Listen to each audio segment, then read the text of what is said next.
இப்போ சாமந்தி செடியெல்லாம் நல்லா வளரணும். அதாவது நம்ம ஏற்கனவே செடி வச்சுருப்போம் சாமந்தி செடி.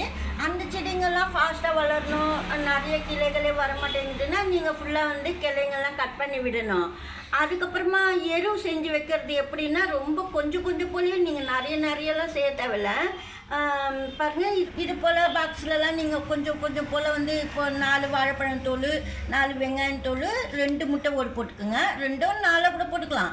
போட்டுட்டு கொஞ்சம் காய்கறி வேஸ்ட்டு ஃபுல்லாக வந்து, அதாவது கொக்கோ பீட் வந்து மூடி வைக்கணும். அதாவது மேலுக்கு நான் சொல்கிறது போட்டு வச்சுட்டு நீங்கள் வந்து நாளைக்கு வந்து வரும்போது இதே போல் நாளைக்கு ஒரு ஸ்டெப்பு போடணும். அது போல் ஸ்டெப்பாக வந்து 3 வாட்டி போடலாம். இந்த குட்டி டப்பாலேயே நான் சொன்ன அளவுகள் சொல்கிறேன். காய்கறி வேஸ்ட்டே 1 பிடி 2 பிடி வரும். அது எல்லாமே உங்களுக்கு போட 3 டேஸ்லேயே வந்து உள்ளே போயிடும். அதுக்காக சொல்கிறேன். இது போல் குட்டி குட்டி டப்பாவில் கூட நீங்கள் பண்ணலாம். கம்போஸ்ட்டு ரொம்ப நல்லா கம்போஸ்ட் ஆகும். அதே சமயத்தில் சீக்கிரமாக கம்போஸ்ட் ஆகணும்னு சொன்னால், கீழே அடிபாகத்தில் வந்து நம்ம கொஞ்சமாக கொக்கோ பீட் போட்டு மேலே வந்து 4 வெங்காயம் தோல், 4 வாழைப்பழம் தோல், 2 முட்டையோட 4 முட்டையோட போட்டுட்டு காய்கறி வேஸ்ட்டு 2 பிடி. ஒரு நாளைக்கு வர காய்கறி வேஸ்ட்டெல்லாம் நீங்கள் அப்படியே சேர்த்துக்கலாம் வெங்காயம் தோலோட போட்டுட்டு திருப்பி மேலுக்கு வந்து கொஞ்சம் கொக்கோ பீட் போட்டு அழுத்தி வைக்கணும். தண்ணி தெளிச்சுட்டு அழுத்தி வைக்கணும். தண்ணியோ இல்லை மோரோ வந்து ஸ்ப்ரே பண்ணிவிட்டு அழுத்தணும்.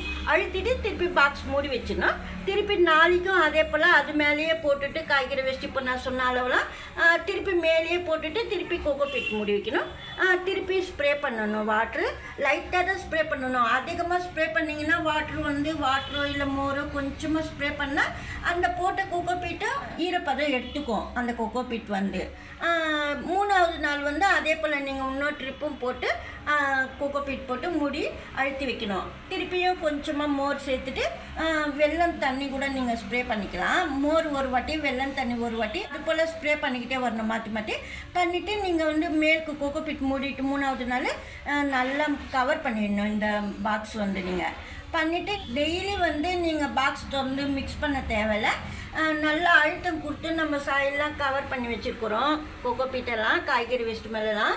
அதனால நீங்கள் எதுவும் சேர்த்தால அப்படியே பாக்ஸ் மூடி வச்சுட்டு நீங்கள் கொஞ்சம் போல் ஒரு 1 மந்த்தோ இல்லை 20 டேஸ்க்கு ஒன்ஸ் நீங்கள் வந்து திறந்து பார்த்து நல்லா கலந்துட்டு செடிக்கு போடலாம். ஆனால் நல்லா தூள் பண்ணி ஆகணும்னா 1 மந்த்லேயே நீங்கள் எடுத்துக்கலாம். ஏன்னா நம்ம அழுத்தம் கொடுத்து அந்த சாயிலோ இல்லை கொக்கோ பீட்டோ அந்த காய்கறி வேஸ்ட்டோட போட்டோம்னா நல்லா சீக்கிரமாக மக்கி வரும். மோர், வெல்லம் தண்ணி, ரைஸ் வாட்டர் இந்த 3மே மாற்றி நீங்கள் ஸ்ப்ரே பண்ணிக்கலாம். அதாவது 3 நாளைக்கு நம்ம போடுறோம். 3ஆவது நாள், 2ஆவது நாள், ஃபஸ்ட்டு டே அது போல் மாற்றி ஒவ்வொன்று கொடுத்துட்டே வந்து தண்ணி கவர் பண்ணி வச்சிடணும் கொக்கோ பீட் மேலே. அப்போ தான் சீக்கிரமாக மக்கும். 1 மந்த்லேயே நீங்கள் யூஸ் பண்ண ஆரம்பிச்சிடலாம். இது போல் சின்ன பாக்ஸில் கூட பண்ணி நீங்கள் வந்து ஃபஸ்ட்டு ஒரு பாக்ஸ் பண்ணிவிட்டு அடுத்த பாக்ஸ் கூட எடுத்துன்னு வந்து பண்ணிக்கலாம் நீங்கள். அது போல் நான் சொல்கிறது. இது போல் நான் சொன்ன போல் ஃபெர்டிலைசர் செஞ்சிங்கன்னா, அதாவது நம்ம கடையில் வெர்மி கம்போஸ்ட் எல்லாம் வாங்குகிறோம். அதுக்கு பதில் வந்து கிச்சன் வேஸ்ட் கம்போஸ்ட்டு இது போல் செய்யணும். நான் சொன்ன போலேயே இது போல் சின்ன சாமானிய கண்ணுங்களுக்கெல்லாம் ஒவ்வொரு ஸ்பூனு, அரை ஸ்பூன் வந்து வெஜிடபிள் கம்போஸ்ட் வந்து நீங்கள் போடலாம். செடிக்கு சாமந்தி கண்ணுங்கள்லாம் சீக்கிரமாக வளரும், நல்லா ஃப்ரெஷ்ஷாக இருக்கும். இந்த வீடியோவில் தான். நெக்ஸ்ட் வீடியோவில் பார்க்கலாம். தேங்க்ஸ் ஃபார் வாட்சிங்.